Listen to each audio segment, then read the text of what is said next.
is 8 minutes after 6. We're a little late in starting, but we have a quorum, and we will call our scheduled meeting to order. Public input is the next item. I see only one person from the public. Unless he wishes to comment at this point, we'll move forward. Washington Trust Annual Pension Investment Report. It's a lot of big words.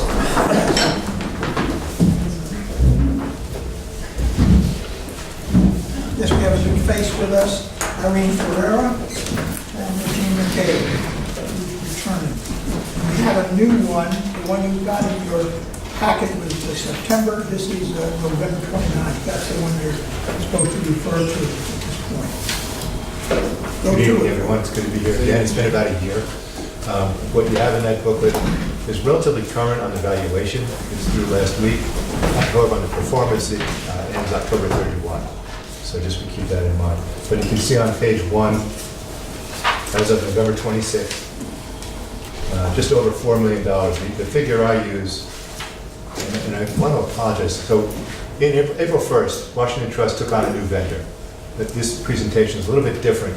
The appearance of it is a little bit different. With a new software provider, new record keeper. Some of this stuff we pretty much just ignore in our shop. Okay. So starting value, accrued income, etc. I just don't look at it. It doesn't enter into our view.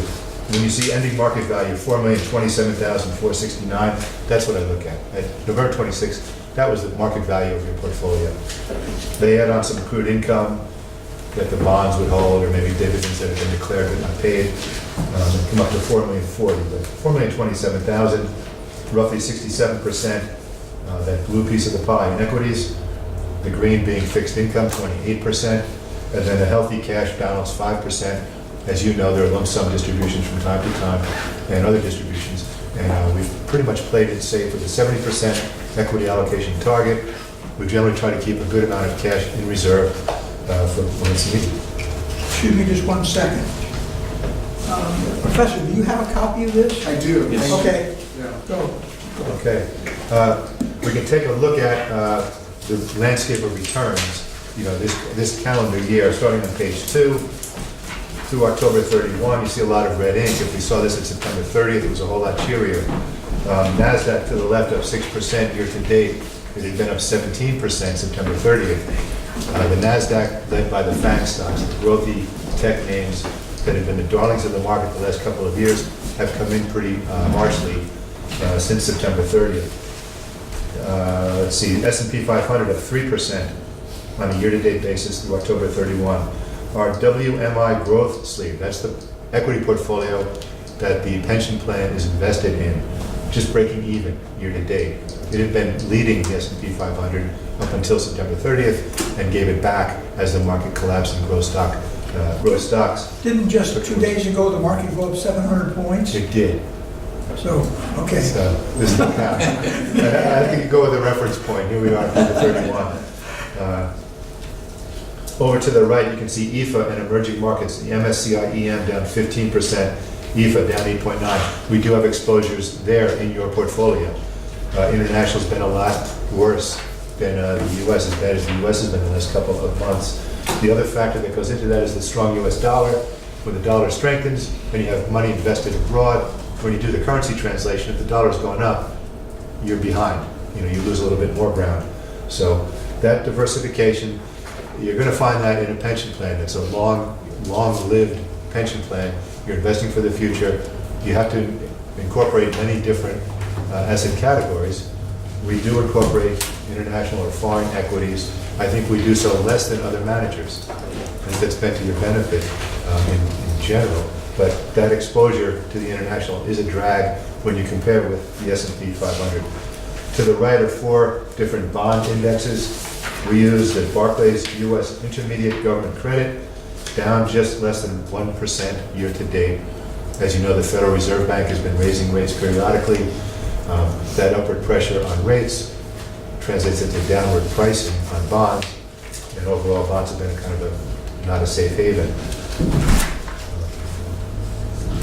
In the interest of time, I flip to page 5. You see the quilt chart.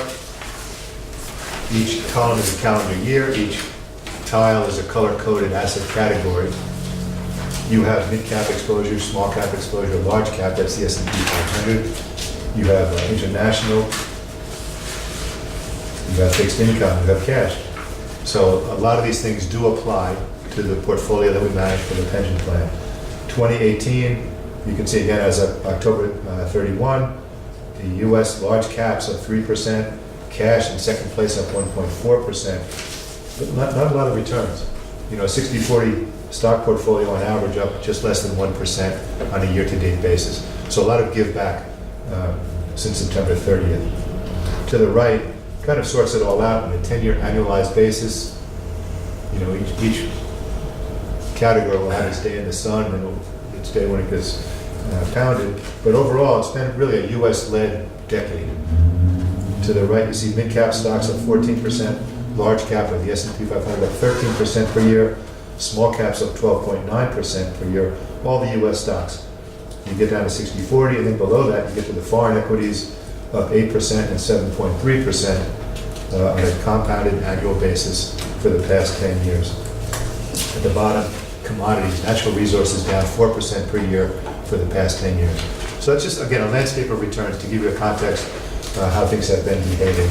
We use this to show we don't know what the color pattern is going to be in 2019. We try and have a smattering of other assets in addition to the S&P 500 in your portfolio.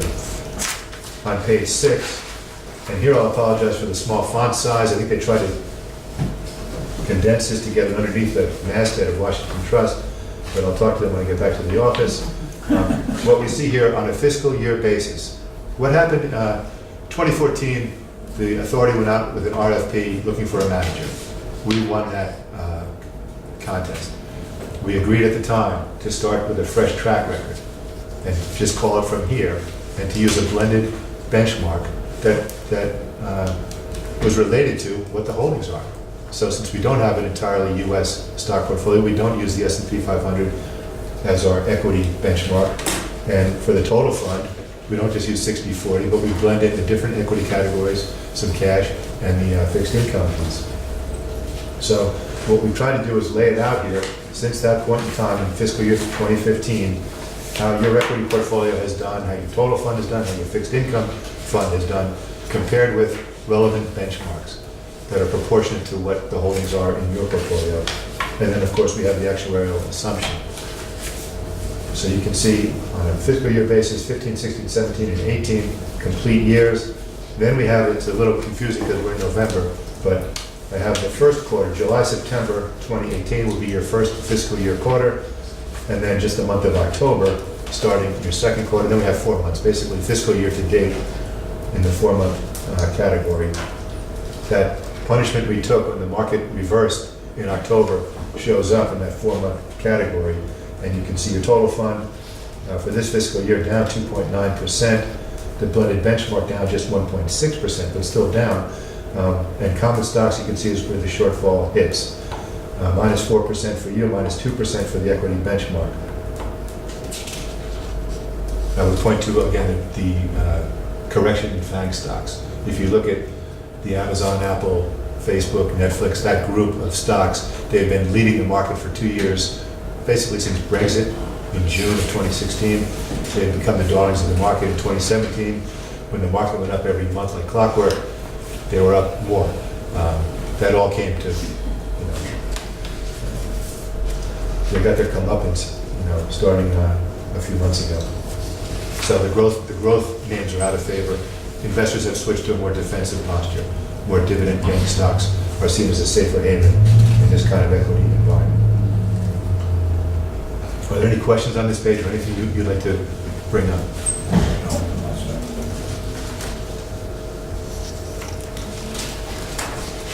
Okay, move on to page 7.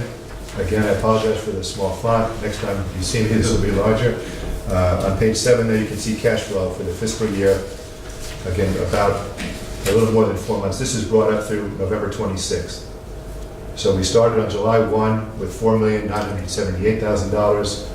Your contributions of $146,000, and then the actuarial fee of $8,300, investment management of 13.6, employee benefit payments of $980,000. So a total outflow of about $1 million, and the market value on November 26th, I think that was Friday, $4,027,000.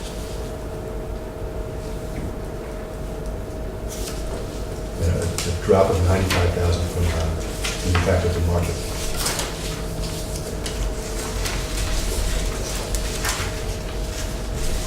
If I look at the economic piece, so what is going on with the stock market? Why did it turn around?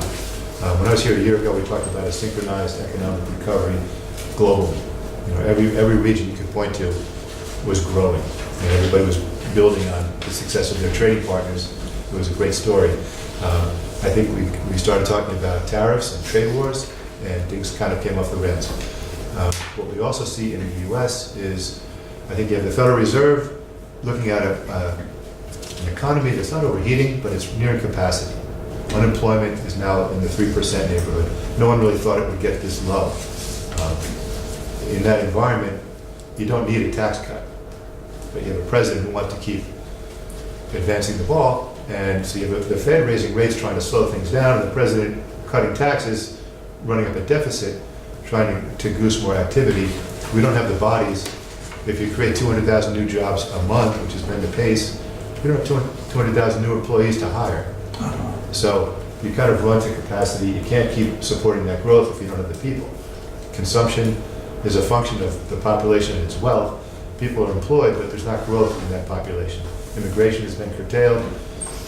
You just don't have the additions to the workforce and additions to consumption. So if I look on page 11 of the booklet in our dashboard, the U.S. economy is still strong. The market's not telling us there's going to be a recession necessarily, because we don't see a recession with these kinds of indicators. But what you do see is maybe a scenario like stagflation. If you go back to Gerald Ford and Jimmy Carter in those days, where you have a stagnating growth story with the overall economy and some inflation coming in, which we haven't had obviously in 10 years, but that starts to creep in, and that's not a comfortable feeling either. So the market's looking at a slowing growth pattern for GDP growth in the U.S. and economic growth overall, and I think, again, reevaluating where some of these stocks got priced, and were they excessively priced, and is there a correction due to kind of come back to reality. So we feel that's what's been going on in the market. We've had a good bounce back the last couple of days. Good news maybe on the trade war aspect, good news from the Fed in terms of being less hawkish and raising interest rates further. So the market's kind of taking that and saying, do we overdo it? Is this embargo at this point? Can we start to invest again? We think in that scenario, it is favorable for growth stocks again, but that all remains to be seen. So that's, in a nutshell, really what I've got for you. I'm happy to take questions or go into more detail in certain areas if you like. Page 11 of the new. As far as the 70-30 goes, we think it served you well. We think we stay with it. With interest rates where they are, bond buying today is that you get a little bit more of an attractive rate on a purchase you make today. It's still nothing great. It's still 3%. It's not going to get you to the actuarial assumption. But it is a safer haven when the market does get the jitters. You do have outflows. It's comforting to have that 30% there if need be. I think you make your money on the stock market side, but I would rein in expectations as to what you might make. This international piece, it's underperformed. We saw that on the quilt chart. It hasn't delivered. But that's where the value is. That's where the lower prices are. So maybe in the future that perks up. In the U.S., which has been the strong performer, that's where valuations look rich, and maybe that cools down a bit. And that's where most of our assets are, the pension plan. So in terms of a 6% target, if bonds are giving us 3% or so, I don't know that stocks give us 9, to get us to an overall 6.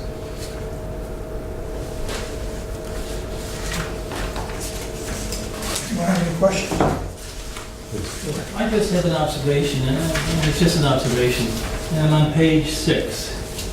And, people can quickly look at the comparison of the S&P 500 returns and the S&P 500 and the returns from the blended equity benchmark. and I don't have the numbers here, but in all cases, the S&P 500 has outperformed the blended equity benchmark. That's not a statement that the benchmark security shouldn't be there, but it is a statement that in just about all periods, there's been outperformance by the S&P 500. In my mind, the S&P 500 is more secure than some of the other investments. So I'm just wondering if an appropriate group should give some consideration and thought to make sure we're invested in the right benchmarks. Because I'm seeing greater return from a group of securities that, in my estimation, have less risk, and also, exposure to the international market, which right now isn't good, but in the future it might be. So I'm just throwing that out as an observation. Yeah, again, I come back to the previous page, the quilt, and you're absolutely right. The S&P has been the leader, and you see that on a 10-year basis by far. So my thought is, should some group be looking at that or thinking about it? Because obviously if one group has done better and has less risk and the return is greater, that would be good for the pension fund. That's just an observation. Right. It's not a criticism, it's just an observation. I'm happy with the comment. I just think there's also the concept of just chasing performance and going after what has worked, hoping that it continues to work. And that would be, if we moved everything from international to the S&P, because the last 10 years the S&P has been the place. No, that's not the thought at all, because here, one of the advantages of having this page is that we're not just looking at 1 month, we're looking at 1 year, 3 years, 5 years, 10 years, and really since inception. So we're not just looking at one short period of time, we're looking over time. So that just gives additional credence to what I said. Over time, the S&P 500 has had better performance. But it's not a criticism, it's just an observation. Sure. But I can understand why, the funds are invested the way they are, but I just stopped at that observation. And would you have any thoughts about that, or? Myself? Yeah, I thought I just voiced them. okay, great. I mean, my thought is, what you might see going forward is that the international markets are priced lower. When you start with a lower valuation, there's upside. The U.S. markets are relatively fully priced, which maybe limits their upside. In terms of international market exposure, that S&P 500, all those companies are multinational. They all do business worldwide. It's not like we're focused on a Connecticut company. So you still have some of that risk. I think, and another thing I would say is any money manager managing a pension plan is going to include international stocks. I think what we've done to your benefit is keep that exposure lower. I mean, if you look at a cap-weighted world equity index, it's very nearly 50% foreign. And your portfolio is very nearly 85% US. So we haven't gone with the world cap exposure. We've limited international. But it is a factor, and you're absolutely right. The US has been the place to have been invested.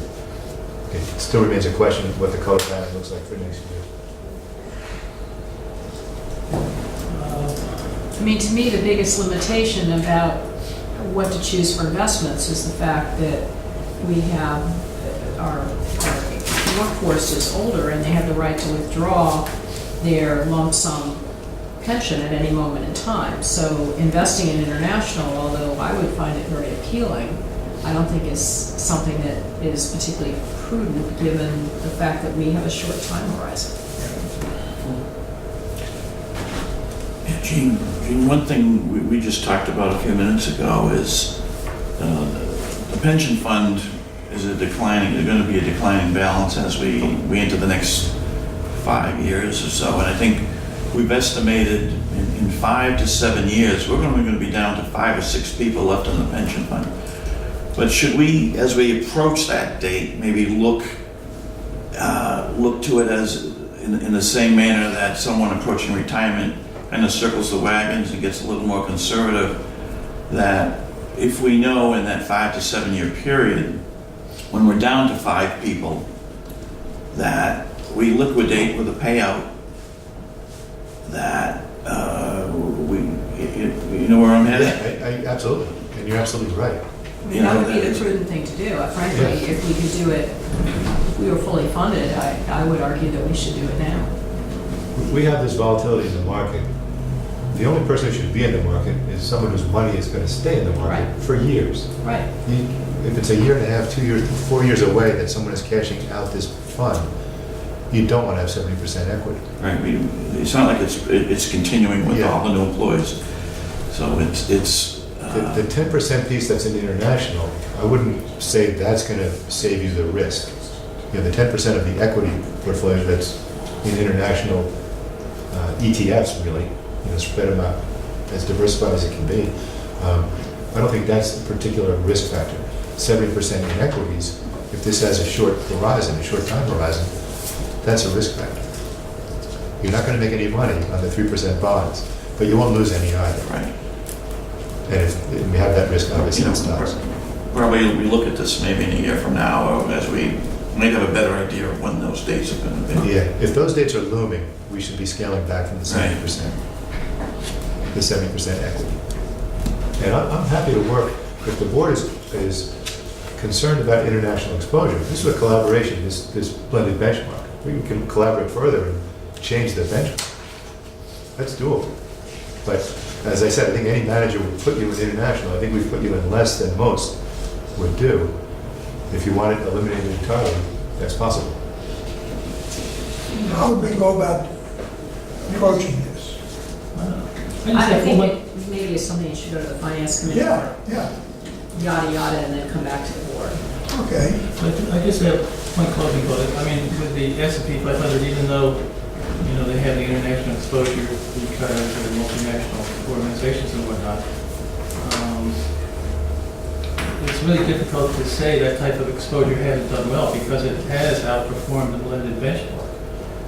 So it would appear that the S&P 500 has something that the blended benchmark doesn't have in terms of performance over time. That's the point I'm making.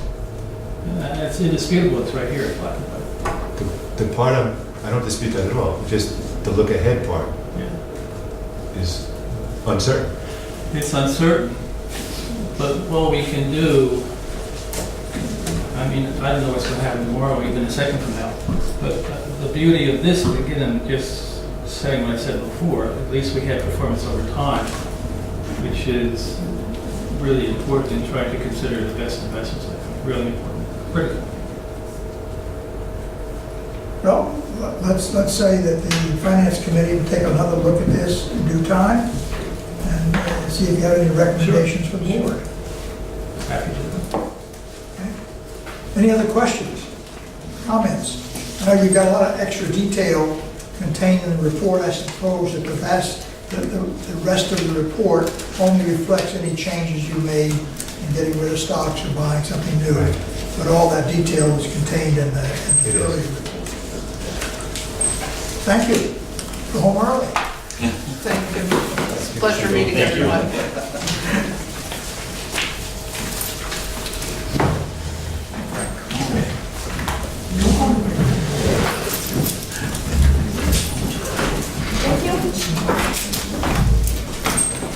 Let's entertain a motion for the approval of the minutes of 10:29 board meeting. Move to approve. Is there a second? Second. There's a second. Ray is not here this evening. I got a note, I guess his wife's in the hospital, and he's not going to be here tonight. So we would normally call on him for any details. Anyone found anything that they disagreed with in the minutes? Otherwise, all those in favor, please say aye. Aye. Those opposed, nay. The ayes have it.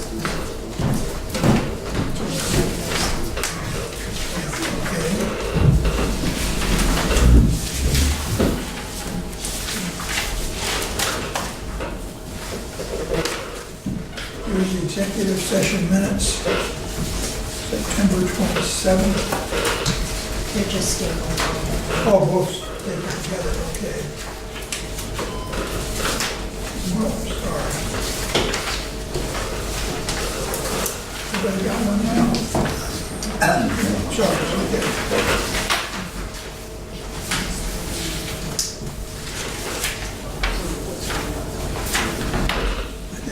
You had raised a question about the 927.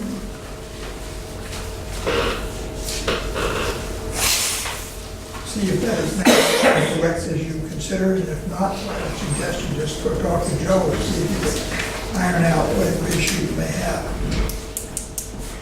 You want approval on these? Yes. Move to approve both the executive committee minutes of September 27th and October 29th. Second. Seconded. So I'll wait to see if Tom, because Tom had a question about one of them before. And I'm not seeing an issue at this point now. Okay, we're ready to vote. All those in favor, I guess we should raise our hands because it's an executive session. It's approved unanimously. Okay, thank you. Please return the minutes.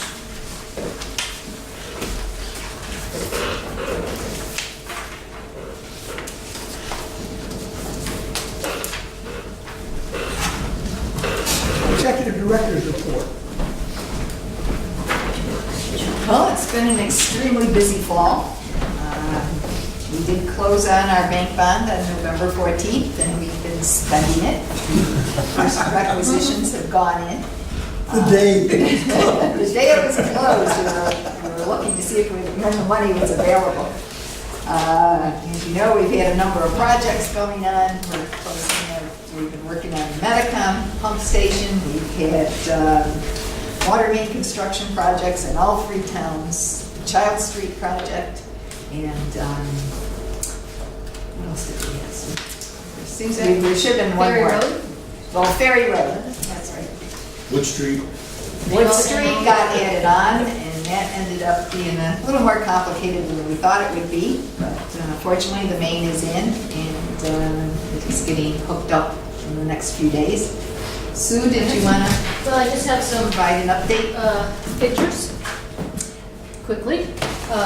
So Ferry Road, I think it's gonna be the first one. This. Beautiful. Did I start with Ferry Road? Which one is this? Oh, no, this is the one that Bisco is doing. So Bisco Contracting Corporation, it included lots of different streets in all three towns. This is why we did this project, partly because of a lot of cast iron old mains where we had rusty water. We also did some connecting of dead ends to increase flow in some neighborhoods. There was some removal of asbestos cement pipe, which has to be disposed of properly. So that's just a picture of that.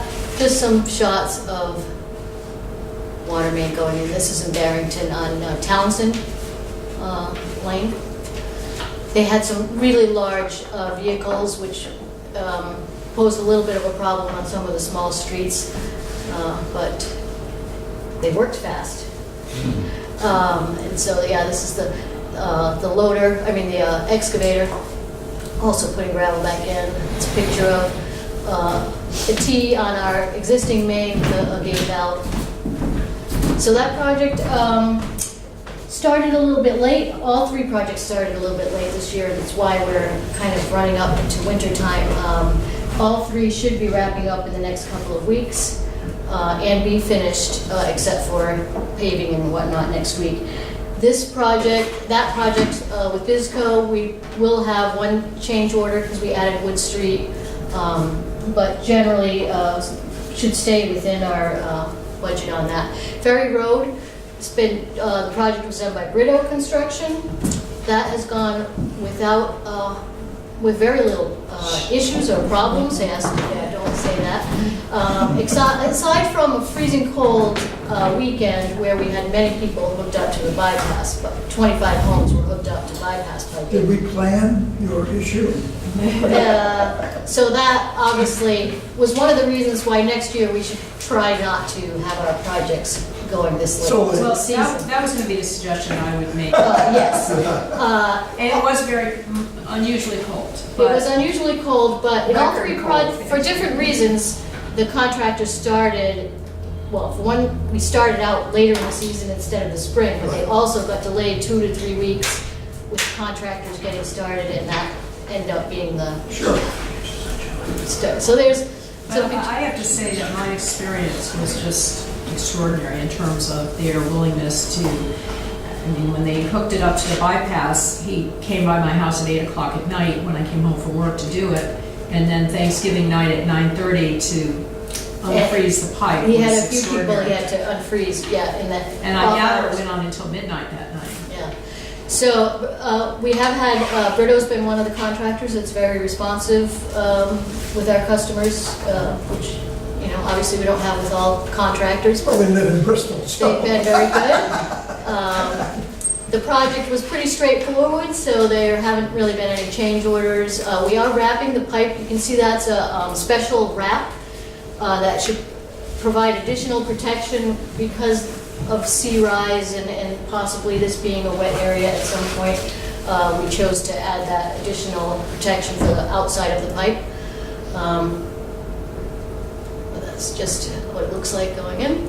And then Child Street, I have the most pictures on this. This was an interesting project. As you know, we did a directional drill under the river. This project also running into, you know, a little bit late and the weather was an issue, but should be wrapping up soon. So this is the vehicle that came in. You can see that rod that's coming off of the end of it is what drills the hole under the river. And you'll see again, so this gentleman inside of the vehicle who is driving the little, that rod and directing it where to go. It had this very interesting, went around in circles, spun and drilled through the ground. And then that guy with that machine there, that was talking to the drill head, and the drill head was following the gentleman with the, there's him kind of in the, getting towards the river. Now he's on the other side of the river, and somehow he was talking back to the guy with the steering wheel on how to direct the thing. We had one issue where they hit a rock halfway under the river, and so the first hole is the one on the left. They had to kind of move over and start over again. They lost about a day because of that problem. They have to make a special kind of drilling mud that helps them drill through the soil. This is the third reamer. After they put that small one through, they pulled a bigger one, drilled through with a larger drill head, and this is the final 20-inch one Wow. that they drill through to just keep making the hole bigger and bigger. On the opposite side of the road, we had the people welding the pipe together. It comes in 40-foot pieces, big plastic HDPE pipe, and it got welded into a 700-foot long string of pipe. So here's the welding machine there, and they're bringing the two sections of pipe together. It takes about an hour to weld each two ends together, between a half hour of melting and then a half hour of cooling, and there they are with that. And there's checking the welds. That's what the welded ends look like together there. We had quite a few police out in the road these days. So they capped the end of that. So then on the day of reckoning, that pipe gets rolled out into the middle of the street. And here it is. It went from the side of the bridge here all the way down 700 feet in the middle of the road. The police had traffic going on either side as it went across. So here it is getting ready to go into the ground. This is the drill head come up from, it's attached to the pipe going all the way under the river. And then they connected the pipe to it and just started pulling it through from, they were pulling it from the opposite side of the river, from this side. Unfortunately, it broke apart the first day. The first time they tried, one of the wells came apart underground, which we hear sometimes means that the pipe is stuck there and you have to just start all over again. They were able to pull the pipe out of the ground. About 300 feet of pipe that was already installed got pulled back out. The next week we started, we had to fix the piece of pipe that was going under the ground, but we put it back in. And this is on the 19th, finally the pipe came out the other hole. So, pipe under the river, go to Cranston.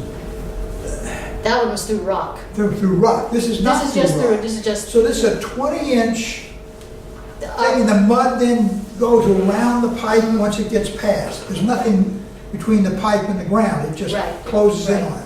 it's a 12-inch pipe, they drilled Yeah. a 20-inch hole, Yep, and so there's a space around it that is that clay that they generate or they make to do this. So there they are, it finally came through. This is just a tap on our existing main and a valve that will now connect up to the ends of that pipe that they installed. This project also should, we might have some additional, some change order for the, one of the days that they had hit a rock. The pipe that broke while it was being pulled out of the river will not be at a cost to us because that was, we're paying for the finished product on that, so. So all three projects going along reasonably well aside from the bad weather that very good. experienced. Thank you. Any questions? Thank you, sir. Very interesting to watch. Yes. Yes, we had an inspector here. John was inspecting this job. I think Gina was inspecting Ferry Road. I want you to watch the job. I think the technology is here on the horizontal drilling is different than the technology when we went across. Because there they had four wires to the head. And the head went in a kind of constantly moving. And when they wanted to change direction, they would pull one of the wires tighter than the other. And so it would cause it to move one way or the other. This head seems to be more solid. Yeah, but they can control it. Yeah, I'm not sure Different exactly. kind You of can send it control. this way, that way. Different kind of control. Because Yeah. they had a question of the utility pole over there, so I think we better move it over about a foot. And you can feel it underneath you, going, Great, thank you. really something. Thanks, Sue. I have a question about the meter installation. Are we behind, on, or ahead of schedule? We're a little behind, but Okay. it's picked up pretty good recently. So- I figure it's probably gonna, but we planned on that, it's gonna slow down a little bit during the winter, especially depending if we get any snow. It's much harder to work on the outside of the houses, find curb stops and so on. But Do they have right now a tentative completion date that they're working toward? well, they're behind on their accelerated schedule. Because we gave them 2 years, and they thought they could do it in much less than that. Ah, But but it might not happen. So it'll definitely be done within the 2 years. Okay, okay. Any other questions?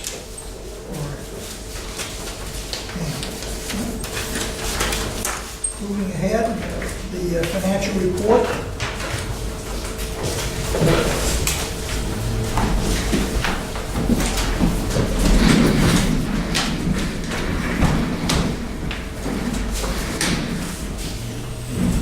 I think everyone has had the October report. Yes, And, yes. No big surprises.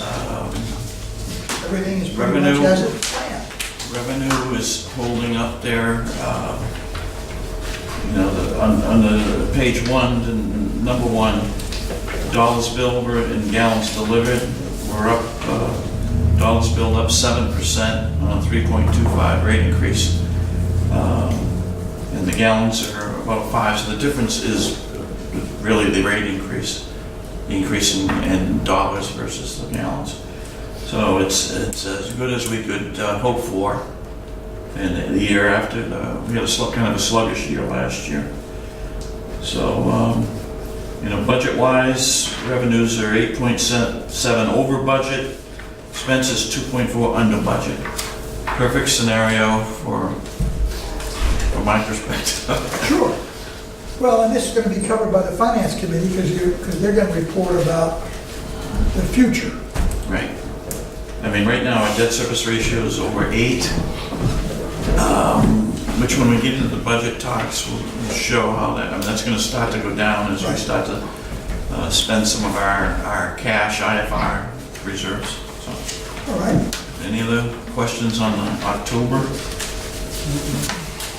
All set? Finished in record time. Wow. Record time, wow. Okay, it says appointment of Bristol County Water Authority Treasurer. Technically, it's an election. Is anyone interested in this? I've talked to Ray about this. As everyone knows, bond counsel has said we need to have a treasurer because it's part of the language that's in the bonds. But there has been, practically speaking, no specific functions other than occasionally signing something that the treasurer has to do to take any time. And so I asked Ray when we were together on the bond signing at the Rhode Island Infrastructure Bank if he would take that on.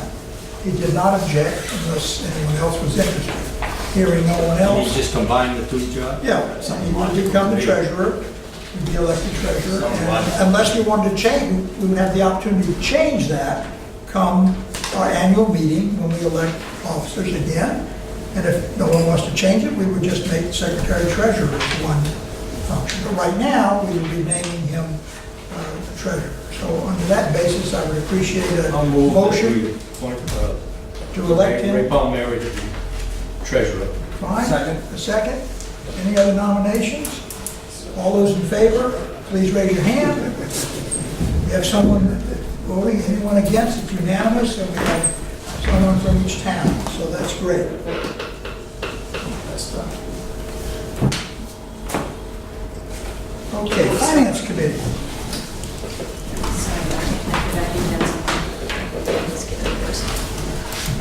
On Tuesday this week, the Finance Committee met with Pam and Mark about the draft of the budget for fiscal year 2020. And at the meeting, Pam spent a lot of time going over the capital budget, especially for the year 2020, and spent time talking about the 5-year plan and the 10-year plan. And then Mark went over the operational budget for the same period of time. And they both wanted to make short presentations to us this evening, so I'll just turn it over to Pam and Mark in the beginning.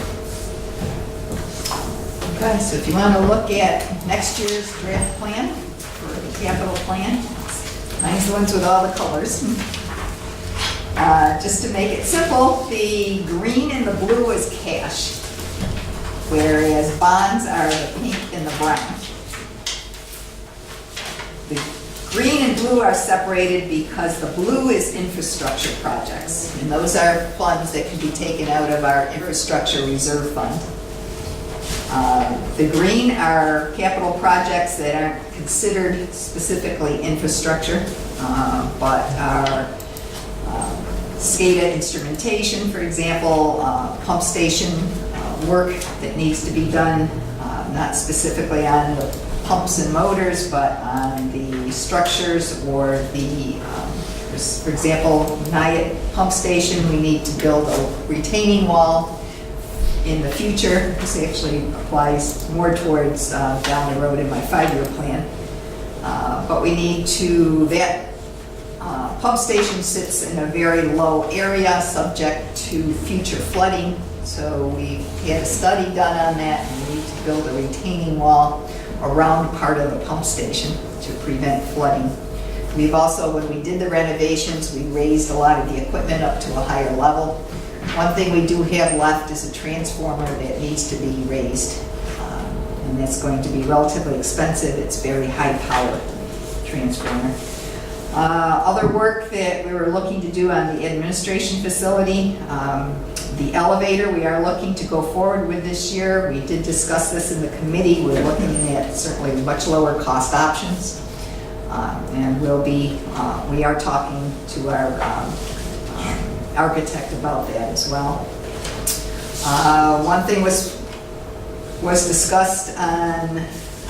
Let me ask you a question about that, Pam, because when the Finance Committee discussed it, it was shown as a line item of $450,000. And I think when the board first discussed the elevator, it was in the $100,000 range. So in terms of lower cost alternatives, I think we when you get to that point, it would be good to know some specifics. Way back when we first started looking at that, it was probably 3-4 years ago, we had asked about the elevators that were similar, and we were told an elevator cost about $100,000, so that's essentially what we were talking about. They didn't include the fact that you have to build a building around it and to change the electrical and any of the structural work, which now you're looking at over $200,000. Last we were talking, they were saying it could be 3 to 4. So I put a little leeway in the budget. The last contractor we were talking to said probably around 350, and then they're saying could be more.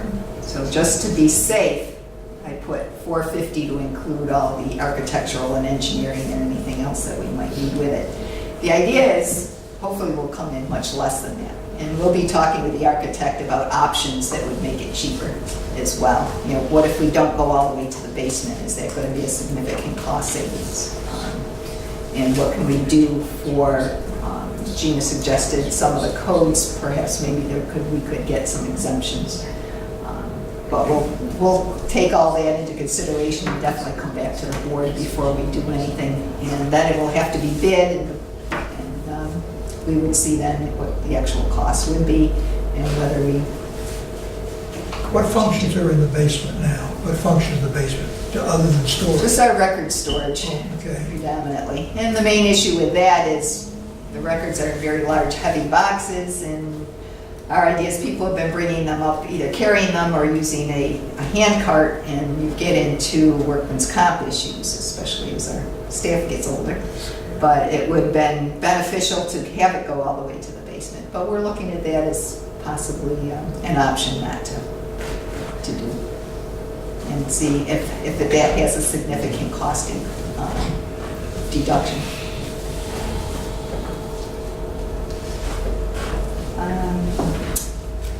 On the facility itself, we've been informed that especially the front of the building's in very poor condition. The brick needs to be repointed.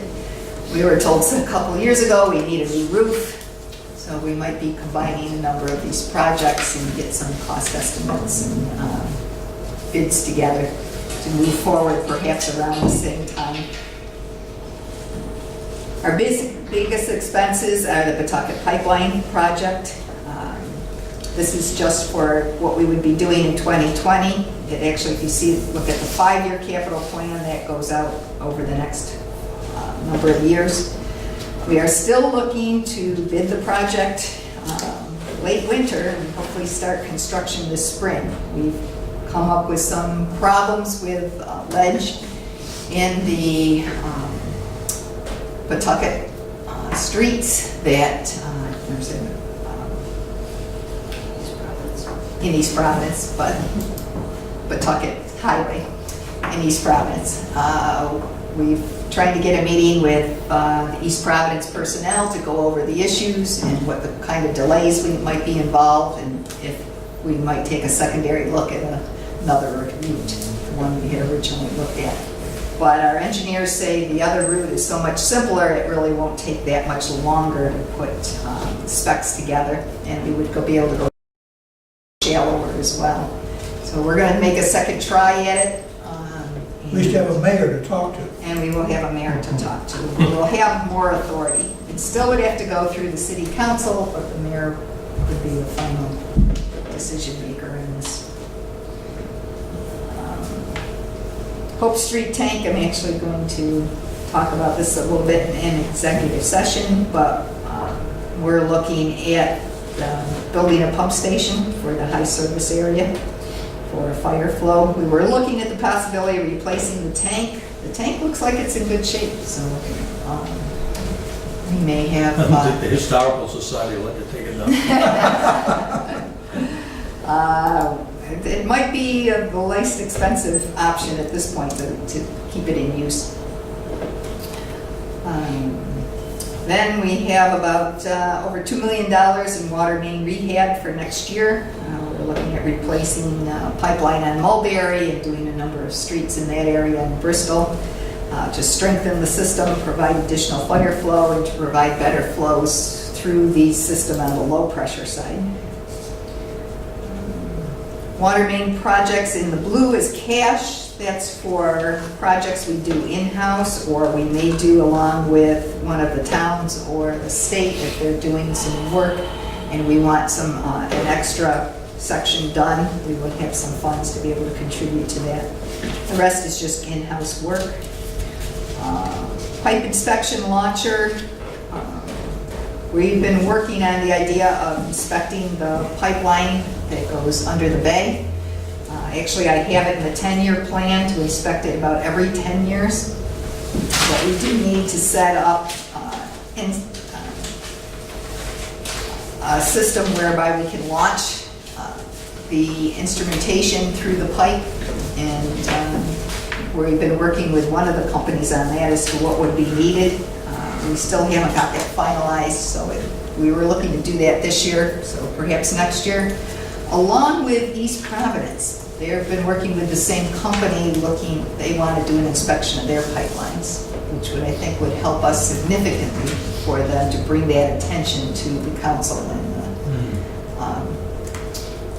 and the people in East Providence that they have these pipelines that are at risk and need to be inspected. This inspection would be done once we have the ability to shut off the water to one or the other. Once we make the initial connection to East Providence. Yes. Well, we can do it in a short time basis with the supply we have available at this point, but only for a very short time. Okay. But that's the intention, is once we get our pipeline in, we would look at doing inspections, because the mains do have to be shut down in order to do that. Miscellaneous is the meter installation. We're continuing that for next year. Eventually, I have funds in here for collectors, that once that's completed, we would set up data collectors in the system, usually on top of our buildings or the town buildings, which would collect all the data from the meters, bring it directly into our computer system, and then allow us to manipulate the data and allow the customers actually to see their own individual data on a continuous basis. So if they should question the amount of water they're using, they can see how much they're using water over the 24-hour period in hour segments. So it's, with other utilities that have done this, it's been very successful for dealing with the customers. And customers have responded very well. And also then for the utility to be able to use the data to analyze flow in the system. By the way, I thought that your analysis of the piping, the different construction of the pipes and the percentages and the projected life was outstanding. That couple of pages, I think, was really very informative. I somehow see that being part of what we do when we get to the next rate increase, really talking about this and how carefully this has been thought about as we make the plan. That's an outstanding piece of work there, that analysis. I thought the whole packet, I thought. Yeah. I thought so too. As a matter of fact, my reaction was we need to replace more pipe.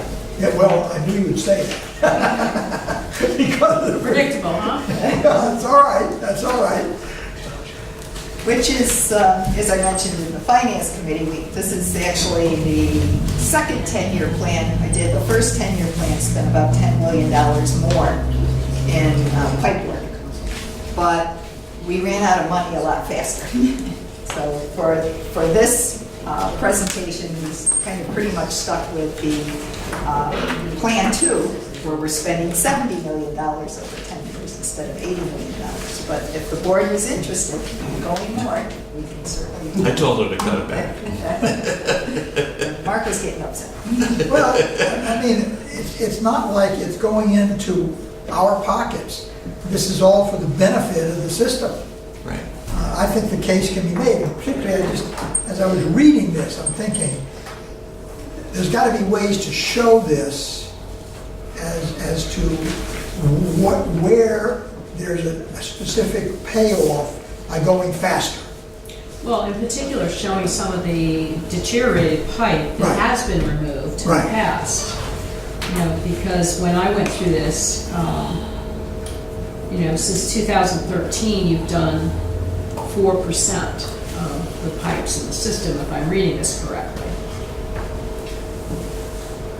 So 9 miles. You divide 9 into 232, you've done 4% of the system. So you're looking at averaging 1.6 miles per year for the next 50 years, and yet, when you look at the next 5 years, you're doing 6.4 miles, which you're falling behind right at the beginning. But does that take into account what's already been done?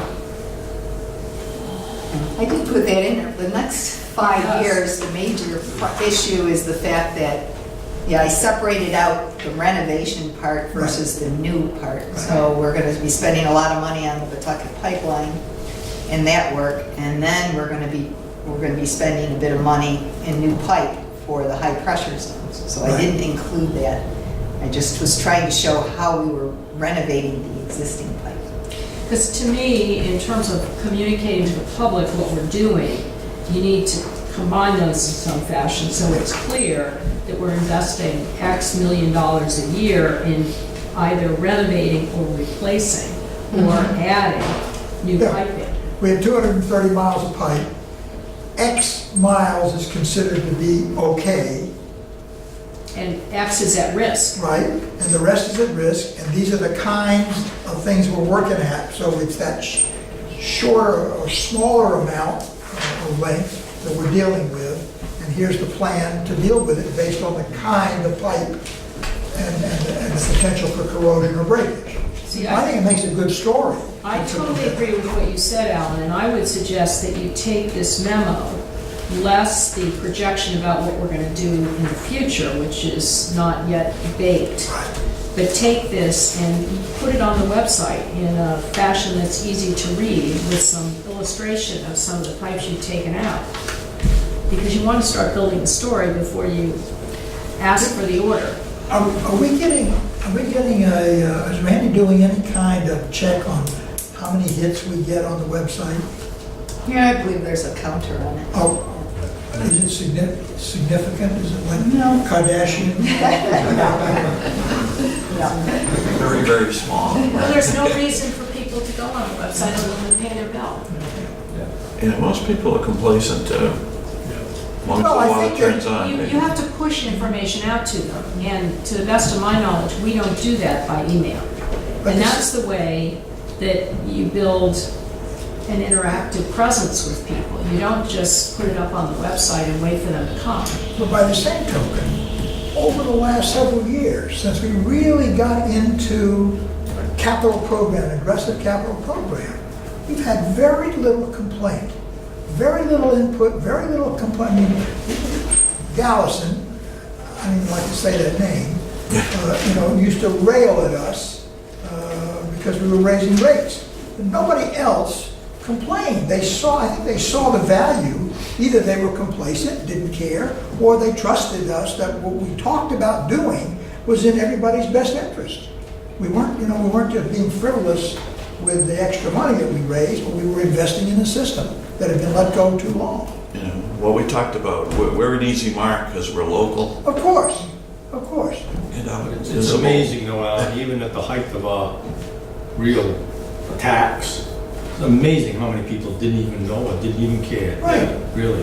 There was a certain amount of them that made all the noise, but for the most part, in general, they don't even know. They don't care. Like a utility. I mean, I've had it so told They to turn me- on their tap and they got water. That's exactly it. I worry about it if I turn on the tap and it doesn't come out, Or it's a different color. or a different color. Yeah. Other than that, Yes, sir.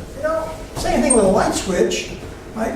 Nobody worries about the details from National Grid unless the lights go out. And then all you want to know is how soon will the lights come on. That night at the hearing where he was all upset about the people can't afford another $1.50 a month or something, I said to him after, I said, Who said that? This Mr. well, I said it to the name that he didn't like to Oh, say. yeah. But, I said to him, I said, I hope you take as strong of a stance against the cable TV people who increased 12% that year, and everybody pays it without a, you know, Right. they have to have their HBO in there or whatever. Well, suffice it to say, I think that these plans are very thorough, and I suspect that the board will get involved in working with you on this, because I think it should be part of the campaign when we get around to the point of changing the rates for the coming year, to convince people, to show people what we're doing, why we're doing it. Anyway, I just didn't mean to interrupt you there. No, that's fine. So this is just supposed to be a quick general presentation, so it's the plan for next year. I also have a 5-year capital plan that kind of shows some of the projects going over a number of years, which is like the Pawtucket pipeline, the water main rehab work. We'll go over, of course, in perpetuity, and a number of expenses that we have on a regular basis over every year, and then some that we may have only every 5 years. And then I also have a 10-year plan that also shows some expenses that will be dropping off, other ones that might be picking up, just to give you an idea of where we're planning for the future. And Mark needed the information, especially capital plans, so he can plan for bonds and what kind of expenses we're going to have for bonds. Because the other idea is we want to try and balance our cash with Right. what we're doing with bonds and what we're doing with water rates, because we don't want to accelerate water rates more than we feel is reasonable, and we still want to be able to do all of our projects. So this is kind of all a big balancing act. Anything can be changed. It's certainly all adjustable. And anything that it actually does become adjustable as priorities change over the coming years.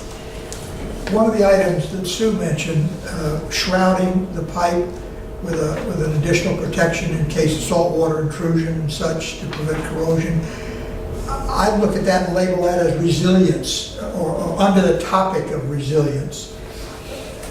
Are some of these, or do you have some of these that are specifically resilient, or some percentages of these contracts that we count as being part of a resilience campaign to make sure stuff is...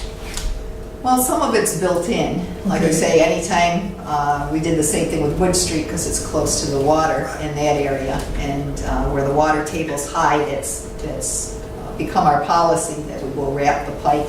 Or if we can, we'll go with HDPE pipe, which is more resistant. But if there's any gas stations that had been in the area, it doesn't work as well with HDPE. So we have to balance all the concerns as to what we're looking at. As we mentioned with the Nayett Road pump station, that's going to need some resiliency built in. We did plan for that when we reconstructed, or we rebuilt some of the interior of the pump station. The reason that I mention this is that the state is very big on resilience and resilience planning. And I'm thinking if we have a way of sort of keeping track, I mean, you're doing the right stuff. No one's arguing with that. But if we have a way of checking off this much of the project we can call resilience, either directly or indirectly, so we can begin to build up our record of contributing to resilience accomplished by the Water Authority. Because I think at some point, that's going to become an important thing to announce to the public. And of course, our other big issue is removing the Upper Kickamuit Dam, Sure. which is considered a resilience project. Yeah, yeah. And looking at the other dams that we have in Massachusetts, and maybe eventually the one on Child Street. All right. Any other questions, comments? You're going to the budget, right? next? Okay, we jump over from the capital budget to the operations budget. You can see, if you look at Pam's 10-year plan, what I do is I kind of call that Pam's wish list. Over 10 years, and you'll note at the 10 years, there's about $70 million to accomplish everything she has. So I have to sit back and say, okay, here's the money we have now. There's three things. Basically, you have your revenue, you pay your operation budget, and then whatever's left over pays your debt service, and then the rest flows down to basically to fund your reserves and whatever. So funding her projects are a combination of a rate increase, bonding, and using cash. Right. Simple as that. Okay, so I gave everybody this 4 financial models I use to help look at that. And in the models, you'll see, I think in one of them I gave you 5 years, but I have 10 here that I can show you. You know, the impact where basically to fund that is going to be her $70 million is about $50 million in bonding, $20 million in cash, which is not a bad ratio for being able to do that. I've kind of roughed out, we just finished 2 bonds this year, and it looks like we're going to need about $12 million in bonding every other year up for those 10 years. Okay. To fulfill that, and that'll bring us up to 50 million and 20 in cash. So after I do that, actually, I'll give you, this is the quick tour of what I gave George, the long tour. Send a bunch out here. By the way, I guess you're gonna replace the words clean water with RIIV, right? Yeah. All right. This is a debt service schedule for the next 10 years, okay? And I want to make sure that we're in compliance with our ratios of what our debt service is. This is the year where we are this year. We paid everything up through the green. The latest TD Bank is a monthly payment that is paid monthly. And I know my debt service for this year, 1.964 million. It's dropped significantly from the basically 4 million we had a few years ago. And we had significant payoffs. 2 years ago, we paid off the pipeline. Right. And if you look right here, it says final payment. That's the final payment to buy the authority. So we had those 2 monkeys on our back for many, many years, which kind of limited what we could do, had our debt service up there. So with those 2 off, debt service has retreated to a very manageable level. And our ratios, from quite a few years to come, are pretty stable. Okay, and as we go into, this is the budget year, I'm pulling up right here. These new loans are basically the 2 we had. The 3.85 million. Basically, those are a 6-month principal payment, then at 12 months you make a principal and interest payment. We're looking next year, probably around August, September, to do another bond somewhere in the vicinity of that $10 to $12 million, which will help fund. But there'll be no payments due if we make it in September, October, somewhere in there. There's no payments due for debt service during FY20. So the first payment on it, so actually with the reduction, next year 1.9 million dropped a little bit, okay? These numbers, see, this helps me fund how much to put into my debt service funding account every month. And then as we go out there, based on the 12 million, you're gonna see we take out that next 12 million. Okay, we basically jumps $1 million up. Then we basically skip a year, and then we take another $12 million. So in the 4-year period, 5 years that we're looking, the first 5 years, we're up to just about that $4 million level. As we get past 5 years, anything past 5 years gets a little fuzzy, depending on, I think if we do everything that's on Pam's list, we're going to be, it'll be very good if we can get there. There are things that slow things down, and maybe we'll borrow a little less money, whatever. And then as we go out in year 6, it's up to about 5 million. Year 7, year 8, it's up to that 6 million is kind of a point where we kind of stop and say, that's a lot of, that's about the maximum we want to get ourselves involved in, based on our revenues. Once you're paying $6 million of debt service off your revenues and pay with your expenses, there's not a lot of that flows down from that level. What's the size of your operating budget at that time? Right. So, you know, I've kind of designed this to kind of fit Pam's model. Then what I do, I throw it on. This is a very simple model that I'll walk through. This is our current year we're in, that we have 3 months left on. Our revenue budget was 12.9 million. This year we're going to surpass that. And I'm going to flow down where the money goes. 8.3 goes to our O&M budget, which leaves us 4.5 million. We pay our 1.9 million in debt service, leaves us 2.5 million. Okay. From that, I look at my revenue fund. Revenue fund is an account that it's basically our savings account, our reserves.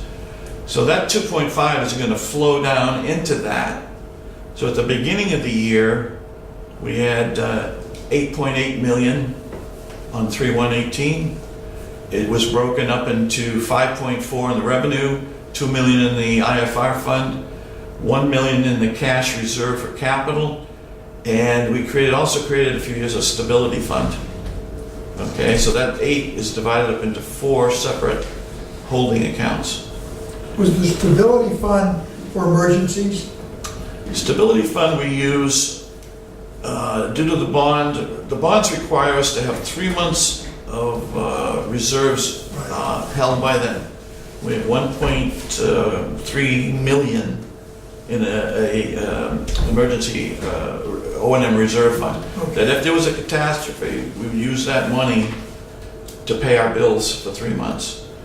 But once you touch that, you risk going into default with the bond. So we wanted to accumulate another month that we could use as a stability if we ever need to, if we're ever short or there's a short-term, something where we, our Lord knows what'll happen. You know, hurricanes have hurt us before. Power being out for a week has, a real impact on us.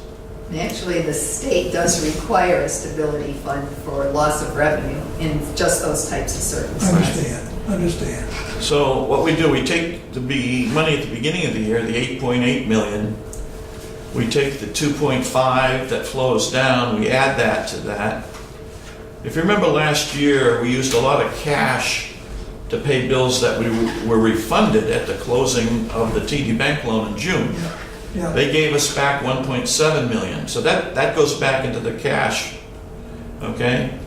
Pam, this year, we have 2.6 million in the budget to spend on cash, capital projects. It looks like we're gonna spend about 900,000 or something, so there's about 1.5 million that we're not gonna spend out of this, which will leave us at the end of this year at 2/28/19, $12 million. And it's broken down during the year, it's broken down into these categories. We're going to add $2 million to the IFR fund, $1 million to that, and $50,000 to the stability. Okay.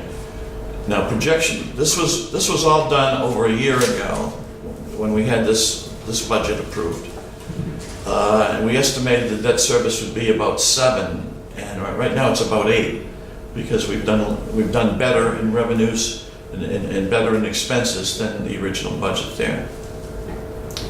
We took 2 bonds this year. Those are the 2 bonds. Okay. And then these figures, the 12 million, move over to the budget we're looking at right now. that 12 million is the starting point of our reserves for the next year's budget. So as we go up, I have put a placeholder rate, which I explained to the committee, is something, kind of a comfort number that I'm using. And when we get into the discussion of the rate, but I added 2.5% as a rate, a potential rate increase. We're gonna have a lot of discussion on that next month. That would yield us about 295,000, and I take a little bit off of that for possible demand adjustment or conservation or whatever. So basically take that off, which will leave us with 13.1 million from 12.9 to 13.1. Then I get down to the increase in expenses. We've gone 3 years with a 0% increase in the operations budget. But we're getting to the point where we probably need to start. With inflation, a lot of things are costing more. I put 2% in for in the budget. Again, that's kind of a placeholder. If there's any discussion, that would increase our budget for expenses by $167,000, or from 8.3 basically 8.5 million. And then you get your flow down from there. It leaves you 4.6 million less your debt service. It brings 2.7 million down to flow into our reserves. So at the beginning of the year allocation, Pam has a little over 3.8 million scheduled for cash payments in the next budget, Yep. which will bring us down to 10.9, broken up into these categories. So this whole cycle continues every year. Okay, this balance goes to the next year, and then I look at what happens. Basically, this is the magic number, our debt service ratio. Okay, you can see the impact of using, $3 million in cash. It drops that from 8 to 5, down to 4. Okay, so it starts to decline a bit as we spend that IFR balance that we have. But the law says we have to be 1.25. We're well ahead of that, and the purpose of getting those accounts in fund was so we'd be able to fund an emergency without going to an emergency bond, And not bond as much. and keep our bonding as low as we can by using the cash we do have. Okay. Did you make an assumption for an extraordinary contribution to the pension fund, given the loss in performance for the year to date? No, I generally don't worry about something that's 2 months old. I think if, all investors I don't think smart investors aren't reactionary to something that's, short term. Well, unless I'm wrong, I think what's gonna, for the year to date, we're down $95,000. right, which is not, it could come back, it could go to 200, 250. We've had years where we've lost money in the whole years, and then the next year you might gain 11, but, which is what I brought up It bounces. if you start to, add, when we go to fund it, when we get our statement again in July, August, September, when we look at where we are, what our funding percentage is, and that's where we fund based on the last 10-year average. There's a short lifespan, which I brought up. Maybe there's a point where we start to get a little more conservative. Just like anybody approaching retirement with a 401, you don't want to be in 80% growth stocks or something. That you want to be able to kind of circle the wagon. But I don't see anything drastic Right. on the current. But to give you an idea, I can go out.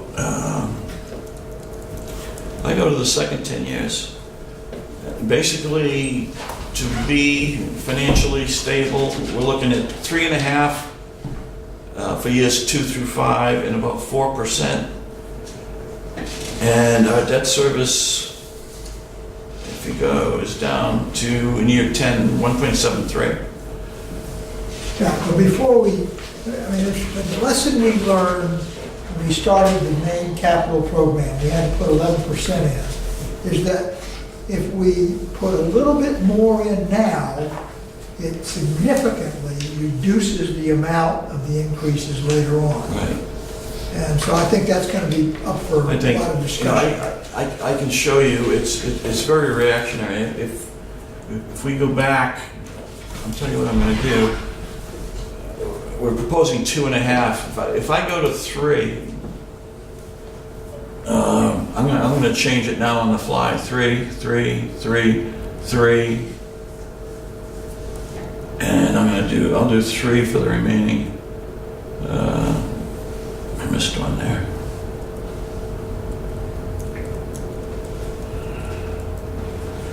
Okay, just dropping it about 1%. Debt service is under 1. Okay, so it In comes year down 10. too much. All right. Okay. At least in year 2028, you're still over 1.25. 20. So, but it's something we should think about, like 3%. You know, Pam's plan is fairly aggressive, but that's what we want to do. Yeah. We want to put pipes in, it's going to cost. But we are, you know, limited somewhat by what we can afford to do. I And to keep- understand. We're just an exercise tonight. We're just Right. talking about the options and the way we might go. I'm just for in the sense that while things are moving well, I think we shouldn't let up. Right. We shouldn't let up. We should keep going because I think we learned our lesson. Letting up, it almost killed us when we stopped doing, for a year or two, we stopped doing any capital work and we paid the piper for that. We got to keep at it.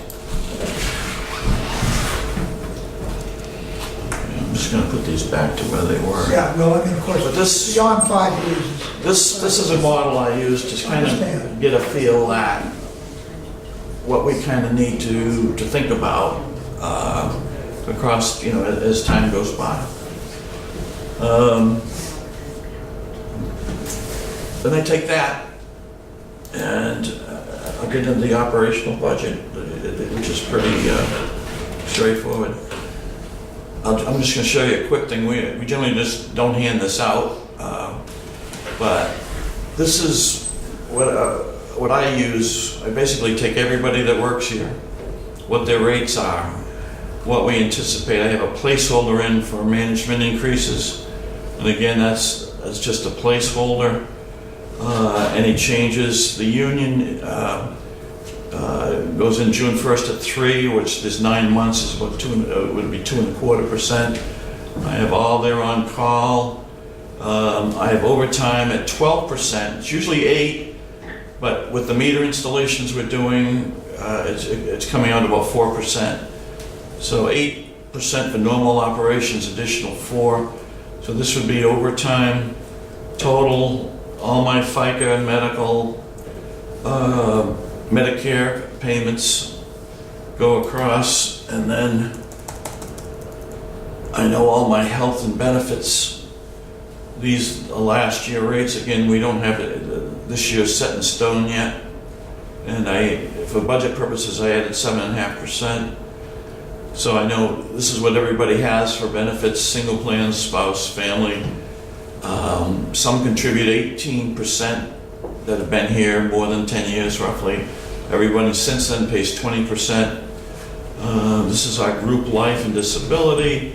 So I know how much the benefits are per person. All right, so all this information I pull off of here those numbers fill right into my operation budget. what percentage of the whole budget is like 99% predictable? Right, there's not, we'll get there, but the things that, and then I have the OPEB pointed out. This is everybody on the OPEB plan. Mark, I would take down the names. Yeah. We're on TV with the numbers. Yeah, I think that too much information, Mark. Yeah. yeah. Love the Right. But we calculate what all those numbers are, and this all moves to the budget.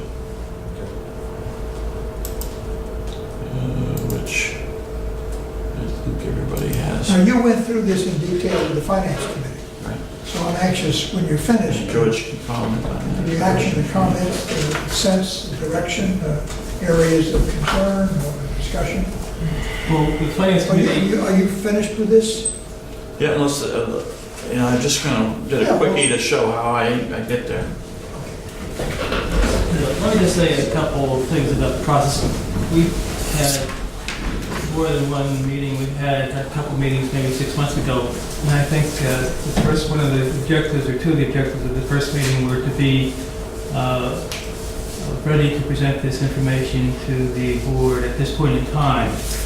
And I think Marcus said we were really sort of ahead of schedule and whatnot because there's a lot of information that's been presented. And another objective that at least I saw was to have a report that has some analysis in it, and I think what Pam and Mark have done here is really a step forward because it enabled the type of discussion we had tonight. And I'm sure other things could be discussed too, but I think this has been a tremendous help. So we heard at our meeting on Tuesday exactly what everybody else heard tonight. I don't think anybody on the finance committee has got everything line by line, but relative to the capital budget, one of the things that came up was the talk about the elevator and the expenses for the elevator, and we heard where that is tonight.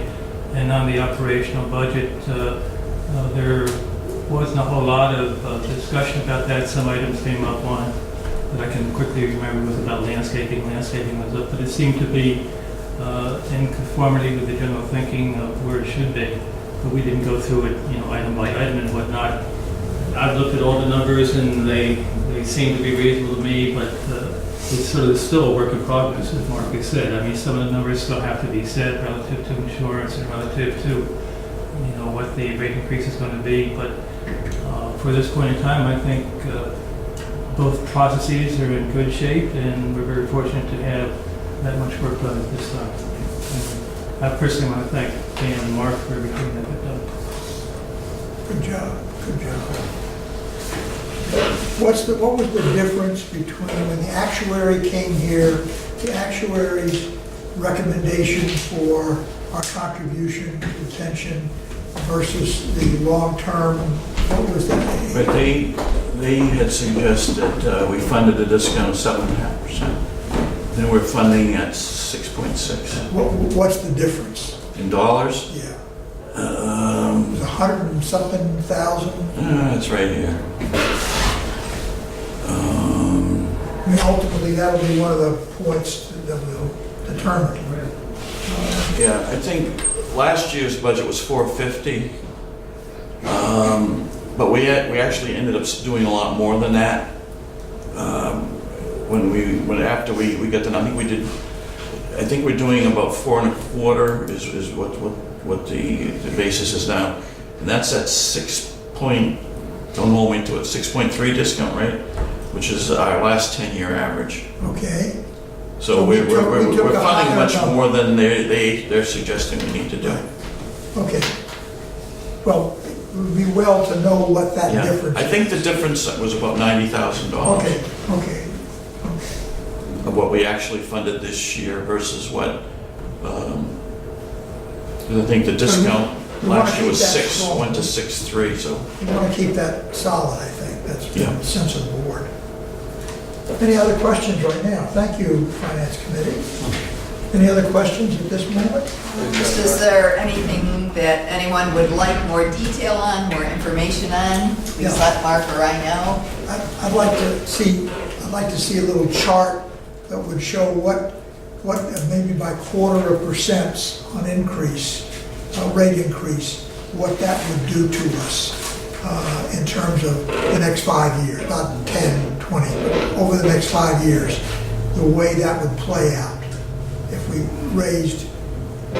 we instead of 2.5, 2 3/4, 3, 3 1/4, 3.5, what would these little, micro increments mean to the ability to do more? That's what I'm trying to get at. I think Mark is set up to do that quickly, and Yeah. I mean, you could do a sheet that shows, 3 or 4 lower, middle, and what that should be, I think would be that. Yeah. I think in the past, we've had that information where, let's say BM recommended 3.5% last year, and We went 3 1/4. And if it was Joel or someone else saying, well, 2.5 means this, or 2.75 means this, or if you go from 2.75 to 3, maybe it's another. I think we actually recommended 2 3/4 last year, and the board voted to go 3 1/4. 3 1/4. So more than Yeah, I, because the difference is. like I said, the 2.5 I have up there is kind of a Yeah, but comfort that's what level. I'm saying. Just have you ask what would be of value. I would like to see just a round number. What will that do for us? Right. And then spread that over the next 5 years as well. But instead of doing, iterations on this, I would do just a simple grid. Yes. 2.5, 3, 3.5, 4. Well, by Yeah. quarter, not halves. All right, quarters, Yeah. whatever.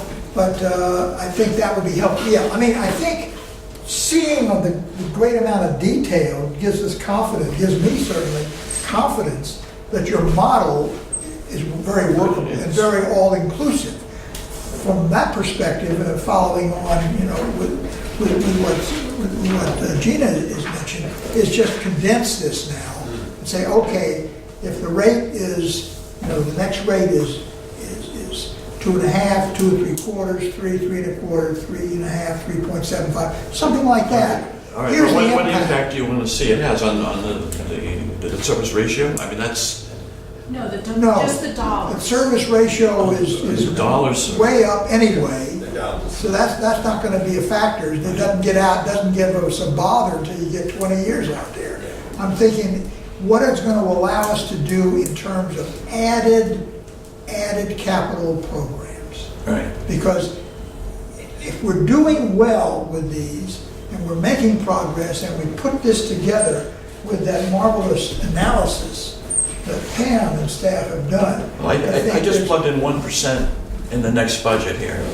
1% gives us about $100,000. So, which is easy to figure. So every 1% we increase is about $100,000 to the. But you might want to show how that shows up Yeah, 5 it- years it- from now. But if where it's, I tried to do it kind of even across the 10 years. If you want to stack it one Don't end go or the 10 other, years. I mean, Don't there's so go- many things you Don't can go do. 10 years. We see we're not in trouble. Make it concise and make it. 5 years is plenty.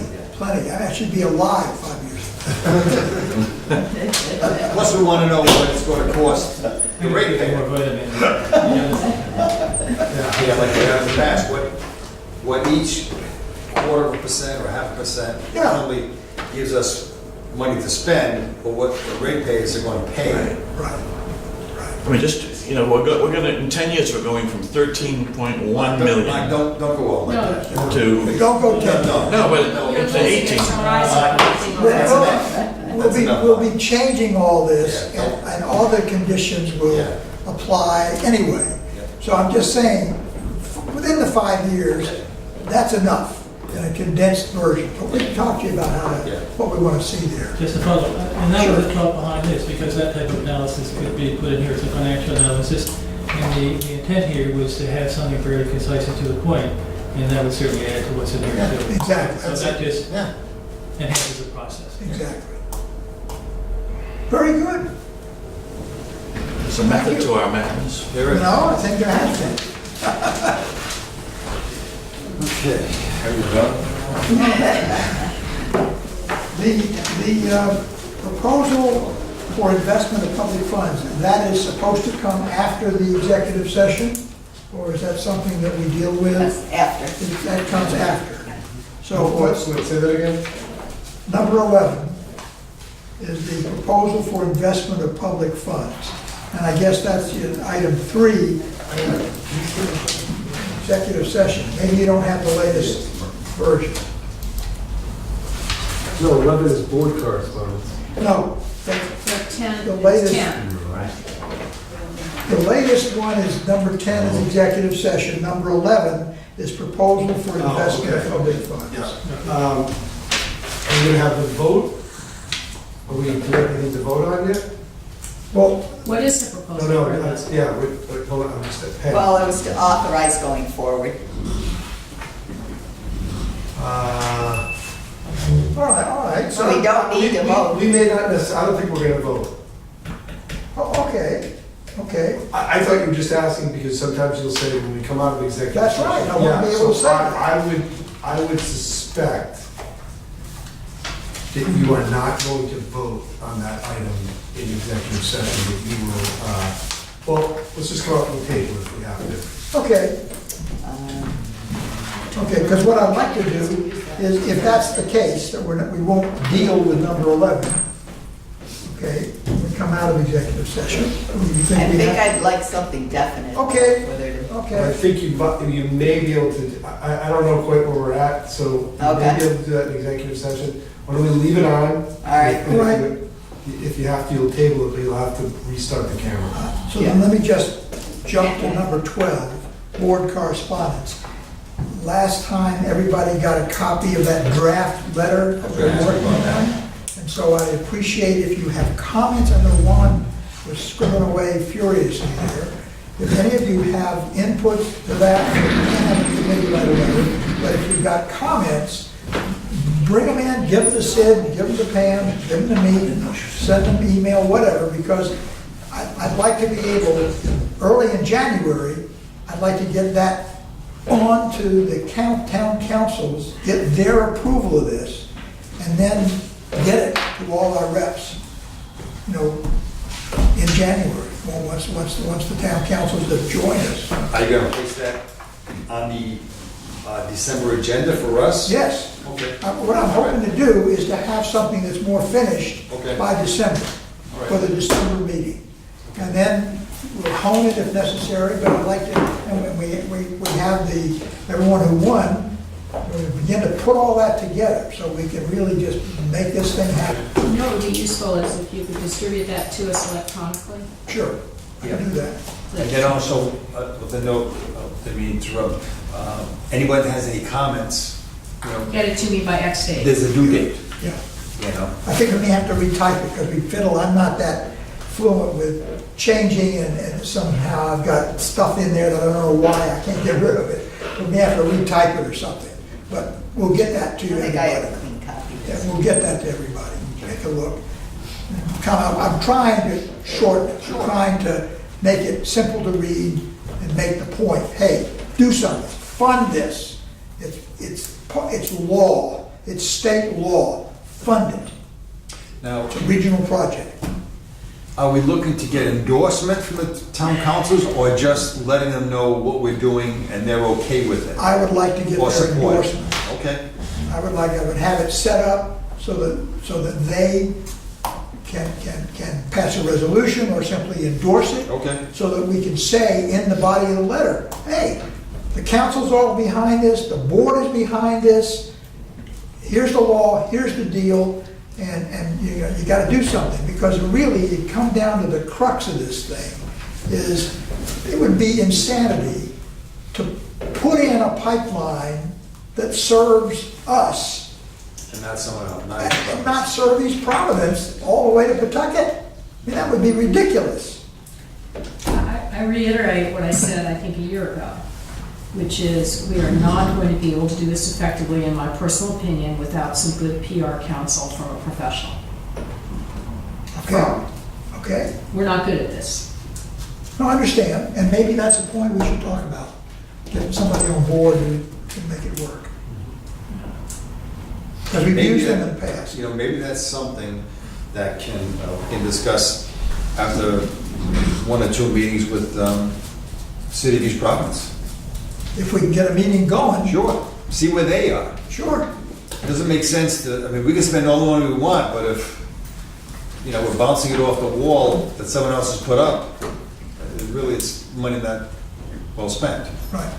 Fair enough. We're looking to make Well, this a we'll joint put it, partnership. needless to say, that will be on your agenda in December. Okay? Very good.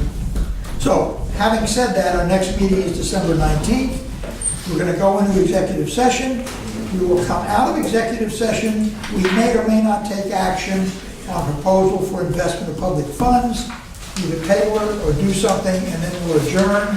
And so at this point, I'll entertain a motion to enter executive session for North Farm litigation, Rhode Island General Law 42465A2, pilot 42465A7, and investment of public funds 42465A5. So moved. So moved, is there a second? Everyone in favor, raise your hand. It's recorded, thank you, and this is 11 minutes to 8.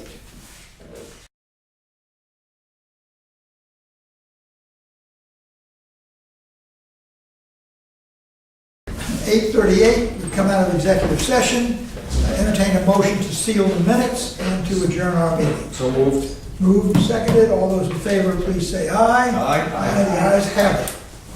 Good evening.